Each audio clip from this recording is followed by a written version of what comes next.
Thank you, Deputy Speaker, and it gives me great pleasure this morning to be able to move that this House acknowledges the importance of Glenthorne Farm as an environmental asset for South Australia and in particular its role in providing vital open space in Adelaide's southern suburbs. B. Recognises the Liberal Party's vision to create Glenthorne National Park, preserving Glenthorne Farm, O'Halloran Hill Recreation Park, Merino Conservation Park, Hallett Cove Conservation Park and the Field River Valley for future generations, while creating a recreational precinct focused on Majors Road at O'Halloran Hill. And C. Calls on the Government to fast-track the opening up of Happy Valley Reservoir so it can be enjoyed by South Australian families for recreational pursuits including fishing, sailing and kayaking. Deputy Speaker, last year the Liberal Party of South Australia launched its vision outlining a desire to create Glenthorne National Park in the heart of Adelaide's southern suburbs. The proposed national park would forever protect the often under threat Glenthorne Farm and would also enhance surrounding existing areas of open space, including Happy Valley Reservoir and its surrounds, O'Halloran Hill Recreation Park, Merino Conservation Park and Hallett Cove Conservation Park, as well as protecting and revitalising the Field River Valley, which is a mixture of public and private land which runs south of Glenthorne Farm behind Trott Park and Shadow Park before reaching the sea at Hallett Cove Beach. And while Glenthorne Farm remains the anchor site of the proposed national park and the focal point of a locally driven and long-term campaign to save that 208 hectares of farmland from urban sprawl, I do believe that it is important to ensure that all the areas of open space which are adjoining Glenthorne Farm can be encapsulated in this national park as we create an environmental precinct and a corridor. And we know that these corridors are so important for the creation and enhancement of biodiversity between the hills and the sea. The hills behind Happy Valley Reservoir, moving through that reservoir site into Glenthorne Farm, O'Halloran Hill Recreation Park to the north, the Field River Valley to the south, and then on the coast, Hallett Cove Conservation Park and Merino Conservation Park. We know, science tells us, that small envelopes of land, while valuable to protect by themselves, become so much more valuable to overall biodiversity when linked together in a connected environmental site. And that is the vision that the Liberal Party of South Australia has for Glenthorne National Park. It is the connection of these areas of open space from the foothills at Happy Valley, and even extending behind the Field River Valley, extends further behind that into Chandler's Hill and Aberfoyle Park, and moving right through to the beach, to the estuarine environment and the dune environment at Hallett Cove Beach. Some of those existing areas of land are well cared for at the moment. There's active friends groups looking after the lower Field River. That's a friends group that I actively got involved with as a founding member in 2006, and which really led me to become a member of the local council and then into this place in 2014. We've got a very active friends group at Hallett Cove Conservation Park, another at Merino Conservation Park, another at O'Halloran Hill Recreation Park. We know that these are people who have for many years put their own resources, both in time and often financially, into caring for the local natural environment in the southern suburbs. We know the value of looking after these existing open spaces, and the Liberal Party wants to put more effort, more resources and more governance, coherency of governance into looking after these sites. And that's why we've said not only will we save Glenthorne Farm, and I'll come more to talk about Glenthorne Farm shortly, but not only will we look at protecting Glenthorne Farm and saving it from the ongoing threat of urban sprawl, but we also want to invest in these other very important elements of open space which are already protected, and some of them have been protected for many decades by South Australian legislation. We want to bring them under one management framework. We see that framework being best constituted as a national park, and we want to manage it as one incredibly important landscape of open space within metropolitan Adelaide. The value of open space cannot be underestimated within a metropolitan environment, both for wildlife, birds, insects, animals and flora as well, but also for the people who live near that open space.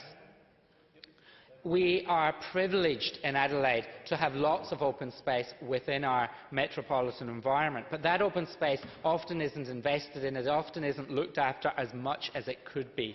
And so there is an opportunity here to put a stake in the ground and say, when it comes to Adelaide's southern suburbs, we're going to look after this extensive tract of open space from hills to the beach. We're going to protect it for future generations, and we're going to create a really vibrant ecological environment which will be good for biodiversity, but will also be good for the people who live around that area.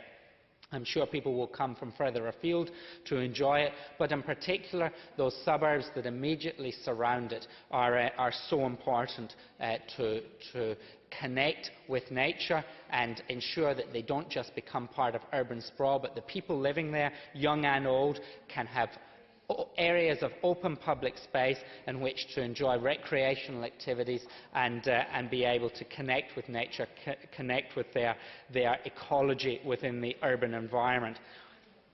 We know that cities are often characterised as places for people, but they should and can also be characterised as really great places for nature as well.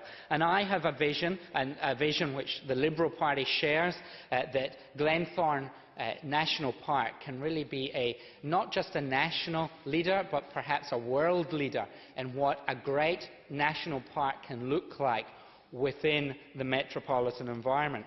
It's not something that will happen overnight. In many ways, it's a blank canvas, particularly the Glenthorne Farm part of our proposal, but it can, over the longer term, and it will take a generation or several generations to maximise the environmental benefit and impact of this site. But in the longer term, we can certainly get a fantastic environment connected with local communities, bring local communities into that site, get them to love that site, because the best way to protect natural environments is to get people to love those natural environments, get them to fall in love with it. They will value it, they will invest in it, they'll invest their time, they'll invest their resources, they will protect it and they will revitalise it. That is our overarching vision for Glenthorne National Park.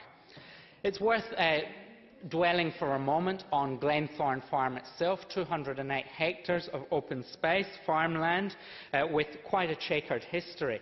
Glenthorne Farm has a history going back to early European settlement in this state. It was the first home of Major O'Halloran, South Australia's first police commissioner in the 1830s through the 1840s, that period of the state's history, and so it has a substantial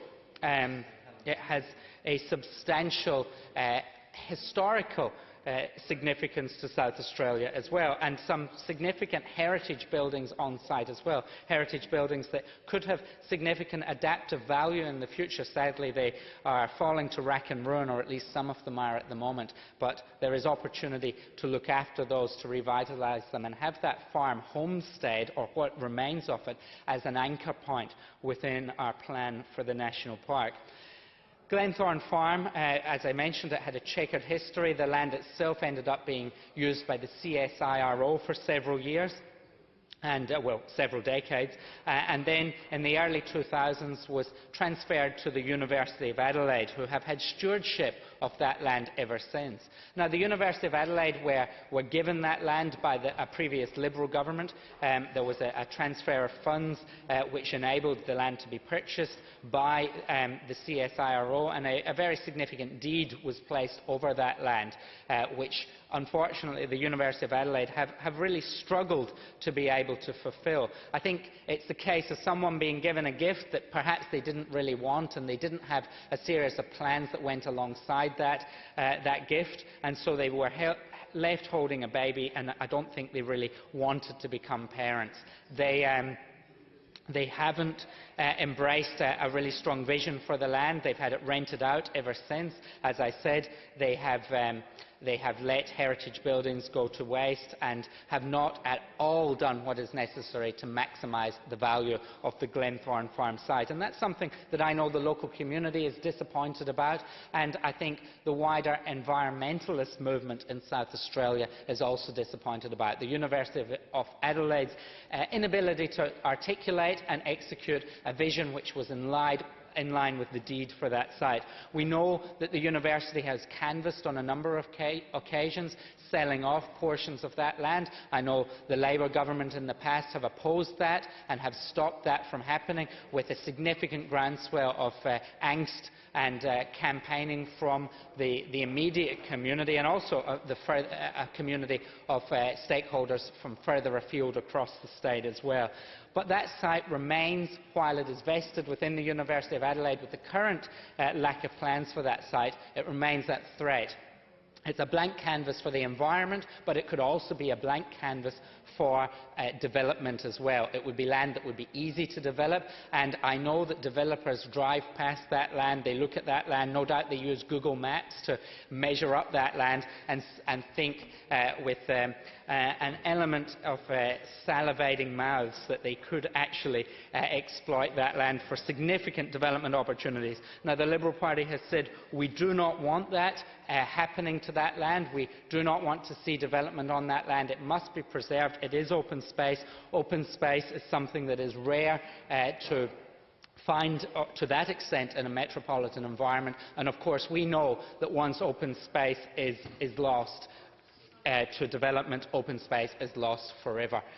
So Glenthorne Farm should be protected. It should be protected under a national park structure, and it should be created for environmental restoration purposes and for the community to enjoy for recreational opportunities.